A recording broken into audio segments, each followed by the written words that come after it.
Hello students, so in this video we'll discuss chapter number 1, topographical sheets, colors, signs and symbols. So students, these are two topographical sheets. Okay, these are the example of topographical sheets.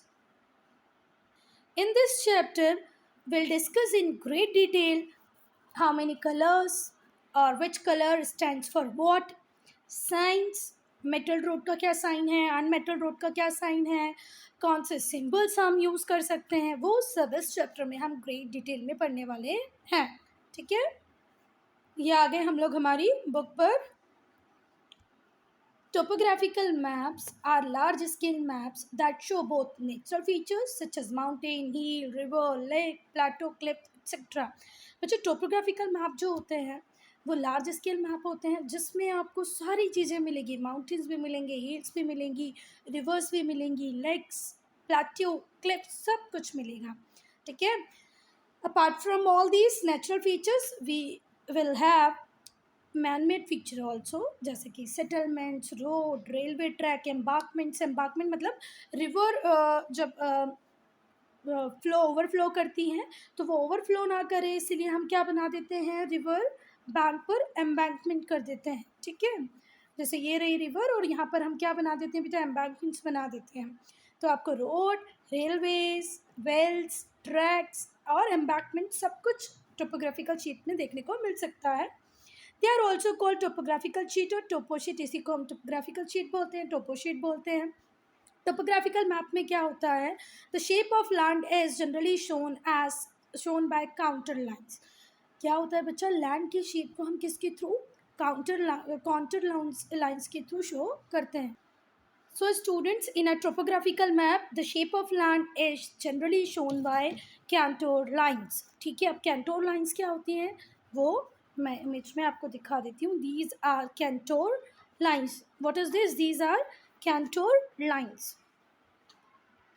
Now we'll read about contour lines. The imaginary lines that join points of equal elevation. जहाँ जहाँ पर equal elevation मिलेगा उसको ये जोड़ती जाएंगी. Suppose करो ये 1, 2 और 3 पॉइंट हमने बनाए जहाँ पर इक्वल एलिवेशन होगा तो ये इक्वल एलिवेशन वाले पॉइंट्स को जोड़ती जाएंगी. इन दोनों को हम छोड़ देंगे क्योंकि यहाँ पर एलिवेशन इनके कंपैरिजन में कम है. ठीक है, तो कॉन्टोर लाइंस इक्वल एलिवेशन जो अर्थ सरफेस पे अवेलेबल है उसको क्या करती हैं, जोड़ देती हैं. ठीक है, सिंस आर्ट, अच्छा हाँ एक मिनट. अब ये जो कॉन्टोर लाइंस होंगी ये एलिवेशन को क्या करेंगी, ज्वाइन कर देंगी. ठीक है, वो अर्थ सरफेस के एबव भी अवेलेबल हो सकता है. सपोज करो ये अर्थ है, अर्थ के ऊपर माउंटेन्स मिलेंगे, ये एबव अर्थ हो गया. ट्रेंचेस जो मिलेंगी आपको वो कहाँ मिलेंगी, अर्थ के नीचे.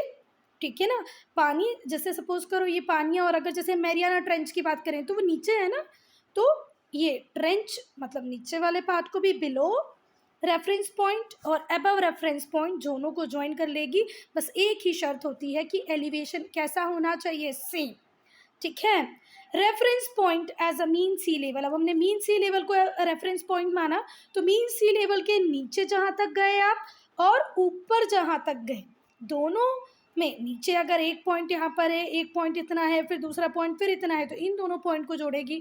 यहाँ माउंटेन्स में भी सेम एलिवेशन वाले पॉइंट को जोड़ेगी. तो क्या बात समझ में आई, मीन सी लेवल को अगर हम रेफरेंस मान लें तो कितना, जितना माउंटेन ऊंचा है या जितना ट्रेंच नीचा है उनको ज्वाइन करने वाली जो लाइन होगी वो क्या होगी, कंटोर लाइन्स. ठीक है, अगर नहीं भी समझ में आया है, मैंने कंफ्यूज किया है, तो कंटोर लाइन पे एक छोटा वीडियो आप लोग देख लें. Students, always topographical maps is drawn to provide you a great information और provide you a information in detail. अब great information जैसा तो कुछ होता ही नहीं है, महान information नहीं, मतलब किसी भी information को जब आपको डिटेल में देना होता है, एक स्मॉल एरिया है उसकी information आपको बहुत अच्छे से पता होनी चाहिए, तो आप क्या बनाएंगे बेटा, टोपोग्राफिकल मैप बनाएंगे. ठीक है, a set of arbitrary lines instead of latitude and longitude. इसके ऊपर लैटिट्यूड लॉन्गिट्यूड नहीं होगा, आर्बिट्री लाइन्स होंगी. ठीक है, जो आपको पर्टिकुलर फीचर या पर्टिकुलर प्लेस को लोकेट करने में हेल्प करेगी. ठीक है, ये स्मॉल एरिया का बन रहा है बेटा, ऑन अ अर्थ लैटिट्यूड और लॉन्गिट्यूड आपको मिलेंगे. ठीक है, इसमें टोपोग्राफिकल मैप में भी लाइंस होती हैं, instead of latitude and longitude, instead का मतलब होता है के बजाय, तो लैटिट्यूड लॉन्गिट्यूड के बजाय यहाँ पर कुछ आर्बिट्री लाइन्स होती हैं जो आपको किसी भी प्लेस को, फीचर को लोकेट करने में हेल्प करेंगी। ठीक है, ये लाइंस भी नेटवर्क बनाती हैं, जैसे कि लैटिट्यूड, ये अर्थ है, अर्थ के ऊपर ये लैटिट्यूड्स होते हैं और ये लॉन्गिट्यूड्स होते हैं, तो ये भी क्या फॉर्म करते हैं, ग्रिड फॉर्म कर लेते हैं। इसी तरीके से टोपोग्राफिकल शीट पे भी जो आपने आर्बिट्री लाइंस बनाई हैं वो भी क्या बनाएंगी, ग्रिड बनाएंगी, और ग्रिड से क्या बनता है finally, square. The lines that run vertically are known as easting, जो लाइन वर्टिकली क्या करेंगी, मूव करेंगी, वर्टिकली मूव करेंगी, वो क्या होंगी, ईस्टिंग। वर्टिकल का मतलब I hope you all know. While those run horizontally, और जो हॉरिजॉन्टली रन करेंगे उनको क्या बोलेंगे, नॉर्दिंग्स। ठीक है, ईस्टिंग, नॉर्दिंग्स, नॉर्दिंग्स, ईस्टिंग, ये क्या है, लैटिट्यूड लॉन्गिट्यूड का रिप्लेसमेंट है। Instead of latitude and longitudes whatever arbitrary lines we are using, अगर वो वर्टिकल है तो ईस्टिंग, हॉरिजॉन्टल है तो नॉर्दिंग। सो स्टूडेंट, आपकी बुक बोल रही है कि आप क्लास 8 में इन लाइंस को और डिटेल में पढ़ेंगे, पर अगर आपको फिर भी ये जो आर्बिट्री लाइंस देखनी है तो वो आपको टोपो शीट जो नेक्स्ट पेज पे दी है उसमें मैं दिखा दूँगी। ठीक है, यस स्टूडेंट्स, तो जो टोपोग्राफिकल मैप्स होते हैं ये आपको हीप में इंफॉर्मेशन प्रोवाइड करेंगे। हीप देखो, एक तो अगर मैं जनरल मीनिंग की बात करूँ तो होता है ढेर, स्पेशली हीप मतलब जो हम कचरे का ढेर होता है उसके लिए यूज़ करते हैं, पर यहाँ पर हीप को दूसरे सेंस में यूज़ किया। हीप मतलब इनफ क्वांटिटी, प्लेंटी में, मोर देन इनफ, इनफ से भी ज़्यादा, प्लेंटी में इंफॉर्मेशन प्रोवाइड करती है आपको टोपोग्राफिकल मैप, भले ही वो इंफॉर्मेशन रिलेट करती हो नेचुरल फीचर से या तो मैन मेड फीचर से। तो क्या बात समझ में आ गई, topographical sheet provides you a heap of information, both natural and man made feature, natural feature भी मैन मेड फीचर भी, इनका plenty of information in a great amount आपको कौन प्रोवाइड करेगा, topographical map. The map given on the next page, एक next page पे अभी map दिया है जो हम देखेंगे, उसमें 3 डोमिनेंट कलर्स आपको दिखाए जाएंगे, हम उन तीनों कलर्स को पढ़ेंगे। ठीक है, कि कौन सा कलर किस बात को बताता है। These are green, yellow and white, 3 dominant color of topographical map. If ma'am will ask, what will you say? Green, yellow and white. The green area contains vegetation, chiefly forest. Green area आपको दिखाएगा vegetation, basically forest. ठीक है, जितना भी area yellow से cover होगा वो आपको दिखाएगा cultivated land. Green for forest, yellow for cultivated land.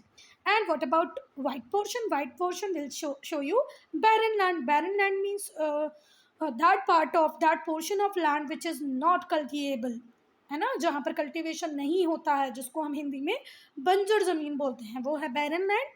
ठीक है, जहाँ पर आप कल्टीवेशन नहीं कर सकते तो वो हमारे लिए किसी यूज़ की नहीं हुई। ठीक है, किसी यूज़ की नहीं हुई, हो सकती है यूज़ की, आप उसके ऊपर फैक्ट्रीज़ बना सकते हैं, हाउसिंग कॉलोनीज़ बना सकते हैं। ठीक है, फिर से मैं बोल रही हूँ, green for forest, yellow for cultivable land, white for barren land. No crops are grown on this land. हाँ, barren land का मतलब क्या है, जिसपे क्रॉप ग्रो ना हो सके। अच्छा, क्या होगा स्टूडेंट्स, इसी barren land का कुछ पार्ट ओपन स्क्रब होता है। ओपन स्क्रब की एक डिफिनेशन होती है जो मैं आपको बताना चाहूँगी। Open scrub is a vegetation found in regions with less than 100 centimetre of rainfall. अब बेटा रेनफॉल लेस देन 100 सेंटीमीटर है, मतलब ये कैसा होगा, ड्राई रीजन होगा। ठीक है, तो जो बैरन लैंड है उसका कुछ पार्ट क्या है, ओपन स्क्रब है। ओपन स्क्रब का मतलब जहाँ पर रेनफॉल 100 सेंटीमीटर से कम होती है, इट मीन्स ये ड्राई रीजन होता है। ठीक है, अब यहाँ पर कौन कौन से प्लेसेस आएंगे इस ओपन स्क्रब में, most of the hilly terrains is also बैरन।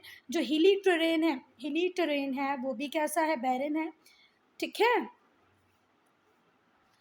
अब भाई ग्रीन ने क्या दिखा दिया आपको, फॉरेस्ट, येलो ने आपको दिखाया कल्टिवेबल लैंड, वाइट ने दिखाया barren land, but red colour क्या दिखाता है स्टूडेंट, तो रेड कलर दिखाता है सेटलमेंट्स, जहाँ पर लोग रहते हैं। ठीक है, तो red colour is use for settlements. Student, did you know section में बहुत इंपॉर्टेंट इन्फॉर्मेशन दी है, अगर मैं आपका पेपर बनाऊँ तो इसको ज़रूर इंक्लूड करूँगी, सर्वे ऑफ इंडिया। तो स्टूडेंट एक बात ध्यान रखिए, जो सर्वे ऑफ इंडिया है ये ओल्डेस्ट साइंटिफिक डिपार्टमेंट है गवर्नमेंट का, गवर्नमेंट ऑफ इंडिया का ओल्डेस्ट साइंटिफिक डिपार्टमेंट है सर्वे ऑफ इंडिया। ठीक है, ये नेशनल सर्वे करता है, मैपिंग ऑर्गेनाइजेशन है जिसकी रिस्पॉन्सिबिलिटी होती है exploring and mapping the entire country suitably आपको पूरी कंट्री को एक्सप्लोर करना है, उसको मैप करना है। ये रिस्पॉन्सिबिलिटी हमने किसको दी है? सर्वे ऑफ इंडिया को। ये क्या है? ओल्डेस्ट साइंटिफिक डिपार्टमेंट है। इसके इंपॉर्टेंट फंक्शंस होते हैं, आपको इंडिया के हर एरिया का क्या करना है? टोपोग्राफिकल मैप प्रोवाइड करना है, ठीक है, to provide topographical map coverage of entire country. Second होता है इसका फंक्शन, बेटा डिमार्केशन का मतलब होता है अलग, ठीक है, एक अलग से आप उसको कर दें, ठीक है। तो ये डिमार्केट करते हैं एक्सटर्नल बाउंड्री, इंडिया की जितनी भी एक्सटर्नल बाउंड्रीज़ हैं उसको पहली बात तो ये डिमार्केट करेंगे कि एक्सटर्नल बाउंड्रीज़ कहाँ से भैया हमारी, ठीक है। दूसरा, एक स्टेट और दूसरे स्टेट में भी क्लियर कट डिमार्केशन होना चाहिए, ये भी देखना किसका ही काम है? सर्वे ऑफ इंडिया का ही काम है। एक्सटर्नल बाउंड्रीज भी देखेंगे, इंटरनल स्टेट बाउंड्रीज भी देखेंगे। कौन कौन बच्चा? Survey of India, which is the oldest scientific department of government of India. ये एक्सप्लोर करेंगे, मैप करेंगे एंटायर इंडिया को सुटेबल मतलब एक सही तरीके से। स्टूडेंट, आप लोगों ने आपकी क्लास 4 में, अगेन क्लास 5 में कलर का इम्पोर्टेंस तो पढ़ा होगा कि मैप में कलर का कितना इम्पोर्टेंस होता है, ठीक है। तो यहाँ पर जो क्या है बच्चा, हमारी टोपो शीट्स हैं, टोपोग्राफिकल शीट्स हैं, उनमें भी कलर का इम्पोर्टेंस बढ़ जाता है, ठीक है। In the interpretation of contour maps colour play a significant important role होता है कलर्स का, किसमें? कंटोर मैप में, ठीक है। वो कुछ फिजिकल फीचर्स, इकोनॉमिक और कल्चरल फीचर को रिप्रेजेंट करते हैं। Colour are use to represent physical, economic and cultural feature of the country. अगर कलर का यूज़ नहीं होगा स्टूडेंट्स, तो वर्चुअली हमारे लिए इम्पॉसिबल हो जाएगा, असंभव हो जाएगा मैप को इंटरप्रेट करना। कलर का यूज़ हमारे लिए मैप का पढ़ना ईजी बना देता है, ठीक है। तो अब हम लोग पढ़ेंगे वो कलर्स जो मैप में यूज़ होते हैं और उनका क्या सिग्निफिकेंस है, ये क्या सिग्निफिकेंस नहीं है, वो क्या शो करते हैं, ठीक है। ब्राउन कलर, तो जो ब्राउन कलर होता है, all the contour lines are brown in colour, जितनी भी कंटोर लाइन्स होंगी ब्राउन कलर की होंगी। The figures denoting the height of the contour lines are also in the same colour as the contour lines. अगर हम बात करें sand hills, sand dunes, ठीक है, तो ये सब भी सेम कलर ब्राउन कलर से ही शो होंगे। जहाँ जहाँ हाइट एलिवेशन की बात होगी, ठीक है, वहाँ वहाँ आपको क्या मिल जाएगा? ब्राउन कलर, ठीक है। All control lines are brown colour, सारी कंट्रोल लाइन किसकी होंगी? ब्राउन कलर की होंगी। और जितने भी फिगर होंगे जो कंट्रोल लाइन की हाइट को डिनोट करेंगे, वो सब भी कैसे होंगे स्टूडेंट्स? ब्राउन। अब ब्लैक का तो बहुत ज़्यादा यूज़ है, तो स्टूडेंट जितनी भी एक्रोनिम्स हम यूज़ करते हैं, जैसे पोस्ट ऑफिस के लिए पीओ यूज़ करते हैं, नहीं पोस्ट ऑफिस के लिए, हाँ, जैसे पीओ हमने यूज़ किया पोस्ट ऑफिस के लिए, वैसे ही पीएस हम यूज़ करते हैं पुलिस स्टेशन के लिए। तो स्टूडेंट्स टोपो शीट्स में पीओ पीएस किससे लिखा जाएगा? ब्लैक से लिखा जाएगा, ठीक है। जितने भी ऑब्जेक्ट्स हैं, जैसे रेलवे ट्रैक है, टेलीफोन लाइन, टेलीग्राफ लाइन्स हैं, ग्रिड का जो नेटवर्क है, भले ही वो पैरेलल्स हो या मेरिडियंस हो, पैरेलल और मेरिडियन, लैटिट्यूड एंड लॉन्गिट्यूड, ठीक है। पैरेलल्स क्या होती हैं बच्चा? लैटिट्यूड्स, एंड मेरिडियंस क्या होती हैं? लॉन्गिट्यूड। भले ही आप लैटिट्यूड शो कर रहे हो, लॉन्गिट्यूड शो कर रहे हो, post office, police station show नहीं, मतलब जिनके एब्रीवेशंस आप लिख रहे हो, ये सब किससे ही लिखे जाएंगे स्टूडेंट्स? ब्लैक कलर से, ठीक है। इसके बाद में जितने भी सर्वे ट्रीज़ हैं, वो ट्रीज़ जिनका गवर्नमेंट ऑफ इंडिया ने सर्वे कर लिया, जितनी भी ग्रेवयार्ड्स होंगे, बाउंड्री पिलर्स की जो बाउंड्रीज होगी, वो सब भी ब्लैक से ही शो की जाएगी। तो ब्लैक तो भैया बहुत ज़्यादा यूज़फुल हो रहा है। जितनी भी ड्राई वाटर बॉडीज़ हैं, जो नदी सूख गई है, जो तालाब सूख गया है, उसको भी ब्लैक से शो करोगे, ठीक है, भले ही वो स्ट्रीम हो, पॉन्ड हो, टैंक हो या रिवर बैंक हो, ठीक है। National boundary, international boundary, state boundary, district boundary, ये सब भी ब्लैक से ही यूज़ होता है, ब्लैक से ही शो की जाती है। ब्लैक पहली बात शो करेगा आपके state, district, national, international boundaries को। फिर ड्राई वाटर स्ट्रीम्स को, ड्राई वाटर बॉडीज़ को, उसमें स्ट्रीम, पॉन्ड, रिवर्स आ जाएंगी। पोस्ट ऑफिस, पुलिस स्टेशन लिखना हो तो भी ब्लैक। जितने भी सर्वे ट्रीज़ हैं उनके लिए भी ब्लैक। तो भाई ब्लैक का यूज़ अच्छा खासा है। फिर ब्लू, ठीक है, all perennial water bodies. Perennial का मतलब क्या होता है students? Which is having water throughout the year. What is perennial rivers? A river which is having water throughout the year is called perennial river. तो perennial water body का मतलब क्या हुआ? वो वाटर बॉडी जिसमें साल भर पानी हो, ठीक है, including lined, unlined, wells, tanks, ponds, river, ये सब आप किस में शो करेंगे? ब्लू में। पॉन्ड हो, टैंक हो, वेल हो, सब की सब किसमें? ब्लू में। वाइट कलर, वाइट कलर का यूज़ होता है बैरन और अनकल्टिवेटेड लैंड के लिए, ठीक है। जितनी भी बंजर ज़मीन है जहाँ पर कल्टीवेशन नहीं हो पाएगा, ठीक है, या तो बैरन लैंड हो, ठीक है, बैरन लैंड मतलब बंजर, जहाँ पर आप कुछ कल्टीवेट करोगे तो भी नहीं होगा। अनकल्टीवेटेड लैंड मतलब जहाँ पर हो सकता है अभी तक आपने कल्टीवेशन स्टार्ट ना किया हो, इस सबको हम वाइट से शो करेंगे, ठीक। कोई बात? रेड, तो ब्लैक की तरह मुझे रेड का यूज़ भी ज़्यादा दिख रहा है। स्टूडेंट एक बात ध्यान रखना, हो सकता है मैं फ्लो में बोल गई हूँ, ब्लैक रेलवे लाइन के लिए होता है। ब्लैक किसके लिए होता है? रेलवेज के लिए। रेलवे लाइन रेलवेज के लिए। ब्लैक किसके लिए होता है? रेलवे के लिए, रेलवे ट्रैक्स के लिए, ठीक है। रेलवे ट्रैक्स आप किससे शो करोगे? ब्लैक से। पर जब आपको रोड शो करना होगा, मेटल रोड हो या अनमेटल्ड रोड हो, मेटल मतलब जो किससे बनी होगी? प्रॉपर सीमेंटेड होगी या तो प्रॉपर टार से बनी होगी तो वो होगी मेटल्ड। अनमेटल्ड मतलब कच्चा रोड, ठीक है। तो भले ही मेटल्ड रोड हो अनमेटल्ड रोड हो, दोनों ही रेड से शो होगी, पर रेलवे ट्रैक किससे शो होगा? ब्लैक से, याद रखना। फुटपाथ, ब्रिज, ये सब रेड, ठीक है। फिर सेटलमेंट की बात करें, सेटलमेंट मतलब जहाँ लोग रहते हैं, तो भले ही वो डेंस सेटलमेंट हो, स्कैटर्ड सेटलमेंट हो, लार्ज सेटलमेंट हो, स्मॉल सेटलमेंट हो, हर सेटलमेंट को हम रेड से शो करेंगे, ठीक है। भले वो विलेज में हो या टाउन में हो, आप गांव में रह रहे हो, आप शहर में रह रहे हो, लोग बहुत ज़्यादा डेंसिटी में एक साथ में रह रहे होंगे या स्कैटर्ड दूर दूर रह रहे होंगे, रेड से शो किया जाएगा, ठीक है। वेदर हैबिटेड और uninhabited, fort, towers, places, historic interest, ये भी किस में ही होंगे बच्चा? रेड कलर से शो किए जाएंगे। अब जैसे कि मैं बात करूँ किसी फोर्ट की, ठीक है, जिसकी आपकी हिस्टोरिकल वैल्यू है, पर वहाँ पर कोई रहता नहीं है, तो वो इनहैबिटेड या इनहैबिटेड हो जाएगा ना, जहाँ पर अभी कोई रह ही नहीं रहा है। हैबिटेड जहाँ पर रह रहे हैं, अनइनहैबिटेड मतलब जहाँ पर अभी कोई नहीं रह रहा है, ठीक है। जितने भी रिलीजियस प्लेसेस हैं, वर्शिप के प्लेसेस हैं, वहाँ पर कोई रहता तो नहीं है ना, पर वो प्लेसेस तो है, तो उन सबको हम किससे शो करेंगे बेटा? रेड से। भले वो चर्च हो, टेम्पल हो, मॉस्क्यू हो, ईदगाह हो, टॉम्स हो, सब रेड। अगेन जितने भी लाइट हाउसेस होते हैं, लाइट हाउसेस क्या होते हैं स्टूडेंट? जब शिप्स नाइट में ट्रेवल करती हैं, ठीक है, तो उन्हें रास्ता बताने के लिए हम लोग क्या करते हैं? लाइट हाउसेस बना देते हैं। और कुछ जगहों पर क्या होता है? वाटर के अंदर माउंटेन्स होते हैं, या कहीं पर आपकी क्या होगी? कोस्ट लाइन होगी, वो बहुत ज़्यादा कैसी होगी? इंडेंचर्ड होगी। इंडेंचर्ड मतलब जैसे कोस्ट लाइन ऐसी हो आसानी से शिप चली जाएगी, पर कोस्ट लाइन अगर ऐसी हो इंडेंचर्ड, तो यहाँ पर शिप को निकलने में प्रॉब्लम होगी। तो हम हर ऐसे पॉइंट पे जहाँ पर एक्सीडेंट के चांसेस हो सकते हैं, वहाँ क्या बना देते हैं बेटा? Light houses. तो जितने भी लाइट हाउसेस होंगे वो भी किस तरीके से दिखाए जाएंगे? रेड से। तो ये रही आपकी बुक की टोपोग्राफिकल शीट, ठीक है। देखो रेड कलर का यूज़ हो रहा है, ब्लैक का यूज़ भी हो रहा है, ठीक है। ईस्टिंग्स, ईस्टिंग्स नॉर्दिंग्स दोनों ही, ईस्टिंग्स नॉर्दिंग्स दोनों ही किस में होती है? रेड कलर में होती है। अब आ गए हम हमारे येलो कलर पे। तो जितना भी कल्टिवेटेड एरिया है जहाँ पर कल्टीवेशन हो रहा है वो येलो से शो होगा। ग्रीन, जितना भी फॉरेस्ट है, जंगल है, वुडलैंड है, सब ग्रीन है, ठीक है। Different types of trees are drawn in green colour only. तो मुझे ऐसा लगता है कलर्स का नॉलेज तो आपको हो गया होगा। सबसे ज़्यादा ब्लैक और रेड में कन्फ्यूजन आएगा, तो ब्लैक और रेड को ध्यान से पढ़ना, बाकी सब तो ईजी है। सिम्बल्स पढ़ेंगे, अब हमारा कलर का पार्ट हो गया, अब हम देखेंगे सिम्बल्स।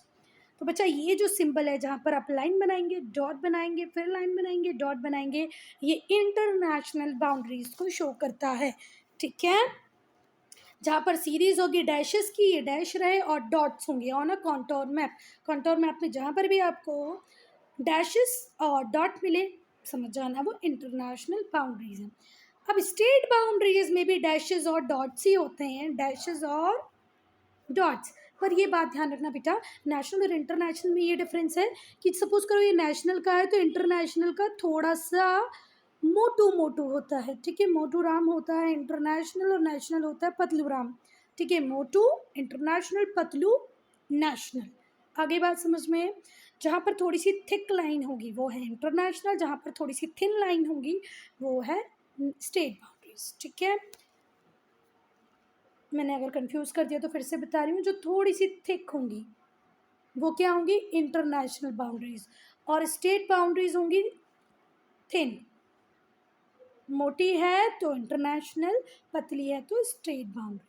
ठीक है, पढ़ लेते हैं।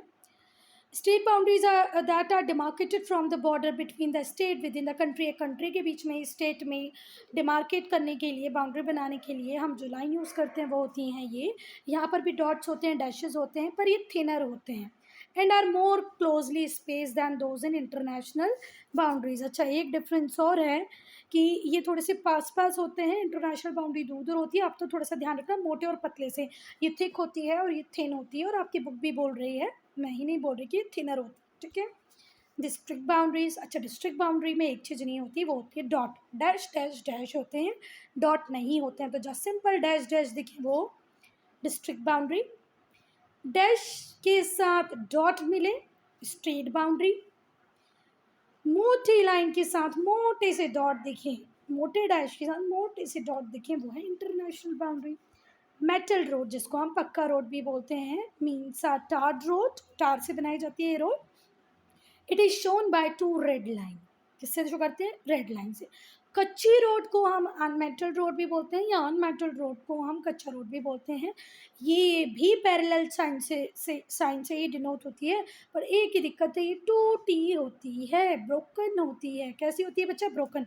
ब्रोकन है तो अनमेटल्ड, नहीं ब्रोकन है तो मेटल्ड। ठीक है। अच्छा बच्चा, आज अगर हम बात करें 2022 में इंडिया की तो जहाँ पर भी अगर अनमेटल्ड रोड है, ये शो करता है कि वो पर्टिकुलर रीजन डेवलप नहीं है। ठीक है,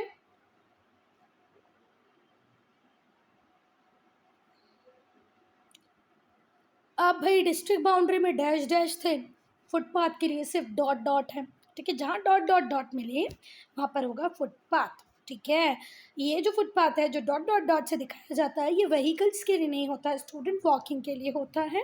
ठीक है, it is usually found in hilly region, and कहीं पर भी होता है भाई फुटपाथ तो। ठीक है, अच्छा ये ब्रॉड लेवल में फुटपाथ है, हमारे रोड के साइड वाले फुटपाथ की बात नहीं हो रही है, ध्यान रखना। ये किसकी बात हो रही है, ये हिली रीजन में, जहाँ माउंटेनियस रीजन है और इस तरीके का टेरेन है कि आप किसी व्हीकल के साथ नहीं चल पाओगे, आपको पैदल पैदल चल के ही जाना पड़ेगा, ये वो फुटपाथ है। ठीक है, on the map they are indicated by a single red dot, दिख ही रहा है। ब्रिज, देखो ये होता है ब्रिज। अच्छा, ब्रिज कैसे दिखाया जाएगा, नीचे पानी होगा, ब्लू ब्लू, जब पानी पानी वाला गाना याद रखना, ब्लू ब्लू पानी नीचे दिखाई देगा, मतलब ब्लू नीचे दिखाया जाएगा, और ऊपर से दो लाइनें जाती दिखेंगी, तो काय का साइन होगा बेटा, काय का साइन होगा, नीचे ब्लू होगा, ऊपर ऐसे रेड दो लाइनें होंगी, तो इसको ही हम क्या बोलेंगे बच्चा, ब्रिज। ठीक है, ब्रिज का साइन समझ में आ गया, नीचे ब्लू पानी होगा, ऊपर दो रेड लाइन्स होंगी, पानी, और ये ब्रिज बन गया। ठीक है, ब्लू और रेड का कॉम्बिनेशन जहाँ दिख जाए वो ब्रिज। बेटा इंडिया में 3 रेलवे गॉजेज हैं, पहला ब्रॉड गेज, मीटर गेज और नैरो गेज। तो जो ब्रॉड गेज है वो सबसे ज़्यादा यूज़ होता है इंडिया में, मोस्ट कॉमनली यूज़ होता है, जो ट्रेन जिसमें हम बैठ के जाते हैं वो ब्रॉड गेज में ही है। ठीक है, इनमें जो ट्रैक के बीच का जो डिफरेंस होता है वो होता है बेटा 1.67 मीटर। आई बात समझ में, दो जो आप लोग को पता है ना कि ये रेल होती है, मतलब ट्रैक है ना, तो इस रेलवे ट्रैक का जो डिफरेंस होगा वो कितना होगा, 1.67 मीटर, तो हम उसको क्या बोलेंगे, ब्रॉड गेज। ठीक है, इंडिया में सबसे ज़्यादा यही यूज़ हो रहा है, इसको फ्रेट कैरी करने के लिए, मतलब जो मालगाड़ी होती है, जो पैसेंजर ट्रेन जिनमें हम लोग बैठ के जाते हैं, वो इसी के ऊपर चल रहा है। अब हम बात करेंगे मीटर गेज। मीटर गेज में क्या होता है स्टूडेंट्स, अच्छा ये साइन तो मैंने बताया नहीं, ये किसका साइन है, ब्रॉड गेज का। मीटर गेज की बात करेंगे तो मीटर गेज में डिफरेंस जो होता है ट्रैक के बीच में, वो सब कितने का होगा, 1 मीटर का होगा। ठीक है, कुछ ओल्डेस्ट रेलवेज़ हैं जहाँ पर आज भी रिमोट प्लेसेस पे हमारी कंट्री की रिमोट प्लेसेस में मीटर गेज का यूज़ हो रहा है। और अगर आप इस एरिया को जानते होंगे, इंदौर के आगे जब हम जाते हैं मऊ, राऊ, तो वहाँ पर आपको अब मैं तो अपने स्टेट की बात कर रही हूँ, आप लोग अपने स्टेट में देख लेना जहाँ पर भी मिले। थोड़ी छोटी गाड़ियाँ होंगी, जो रेल रेल के जो डब्बे होंगे वो थोड़े से छोटे होंगे, वो मीटर गेज ही होता है। I have seen, I am not having any idea whether you have seen और नॉट, ठीक है, पर मैं बैठी हूँ, ठीक है। हमारे यहाँ खंडवा के आगे ओंकारेश्वर जाना होता है तो भी वो छोटी छोटी गाड़ियाँ यूज़ होती हैं, मतलब मीटर गेज यूज़ होता है। और इंदौर के पास राव के लिए भी यूज़ होता है, ठीक है। तो बेसिकली इसका यूज़ बहुत लिमिटेड हो गया, सिर्फ रिमोट प्लेसेस पे ही यूज़ हो रहा है। नैरो गेज से नाम से ही पता चल रहा है कि दो ट्रैक के बीच का जो डिस्टेंस होगा वो 1 मीटर भी नहीं है, 0.762 है, ठीक है। Is also known as light railway, इसी को लाइट रेलवे बोलते हैं। Operated only in places of popular tourist destination. आप लोगों ने देखा होगा एक ट्रेन चलती है जो आपको घुमा के वहीं का वहीं छोड़ देती है, ठीक है। वहाँ पर ही नैरो गेज का यूज़ हो रहा है, ठीक है। पैसेंजर और टूरिस्ट को लेके जाते हैं ये लोग। अब हम रिवर की बात करें, ठीक है। ये स्टूडेंट्स, तो ये जो सिंबल है ये किसको डिनोट करता है? रिवर को, स्ट्रीम को, नूल्हा। अब इसकी मीनिंग को लेके मैं कंफ्यूज हूँ, है ना। तो ये आप आपके टीचर से कंसल्ट करें कि ये क्या बोलना चाह रहे हैं, ठीक है। तो this symbol denotes small reverse, stream और नूला। पता नहीं क्या है ये, ठीक है। मुझे हो सकता है मेरी नॉलेज लिमिटेड हो, मुझे नहीं पता है। तो ये रिवर को शो करने वाला साइन है, स्ट्रीम को शो करने वाला साइन है। This symbol denotes a river, नदी। रिवर का मतलब होता है नदी। The river either joins another river और flow into a lake, into the sea. देखो, या तो रिवर सी में मिल जाएगी या किसी और रिवर को ज्वाइन कर लेगी, ठीक है। तो ये सिंबल यूज होता है। An arrow in the river और on the bank of river indicate the direction of the flow of river. बेटा, ये जो एरो होता है वो रिवर के फ्लो को बताता है कि यहाँ से स्टार्ट हो रही है रिवर और जाके यहाँ सी में मिल रही है। तो इसका एरो किस साइड होगा? इस साइड। जैसे अगर हम हमारी रिवर नर्मदा की बात करें तो रिवर नर्मदा का ओरिजिन होता है अमरकंटक से, ठीक है। अमरकंटक से वो जाती है गल्फ ऑफ खॉम्बे। तो ये एरो किस डायरेक्शन में जाएगा? इस डायरेक्शन में, ठीक है। Arrow indicate in the river और on the banks of river indicate the direction of the flow of river, किस डायरेक्शन में वो फ्लो कर रही है, ठीक है। इसका मीनिंग नहीं पता है, इसीलिए सॉरी। हाँ, so student, I am ending this video here only. If you have any doubt, any problem, do write in comment section. One more thing I want to know from you, if you please give me some suggestions, okay। अगर कोई suggestion है तो please दें।